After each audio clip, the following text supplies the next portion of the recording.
Nije Kopaonik, nije Stara planina, nije Zlatibor, a nije ni Golija, ni Divčivare, ni Zlatar.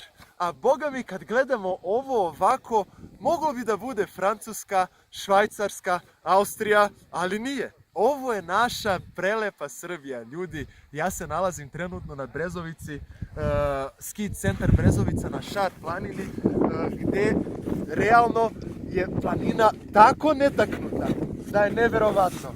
Samo pogledajte ovo, dubok je sneg ovdje, teško je hodati, ali pogledajte ovaj prizor iza mene, toliko je lepo.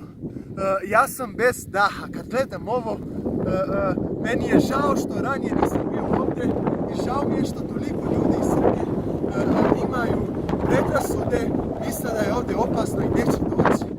Nije opasno, ljudi, ovdje svi dođu sa jednim istim ciljem, da uživaju, da skijaju, da se druže u ovom prelepom mjestu. Tako da dođite na Brezovicu, ako nećete sami, javite se u udruženju Srbija za mlade. Mi organizujemo nekoliko termina za skijanje baš ovdje na Brezovici u februaru, u martu, a već pripremamo i sezonu 2020. godine, tako da ne gubite vremena. Razbijte predrasude, dođite na Brezovicu, ovo je nestvarno najbolje skijalište na svijetu, ja mislim, realno i najpovoljnije, najbolje, naj. Dođite obavezno, vidimo se ovdje sa Srbijom za mlade, sa mnom,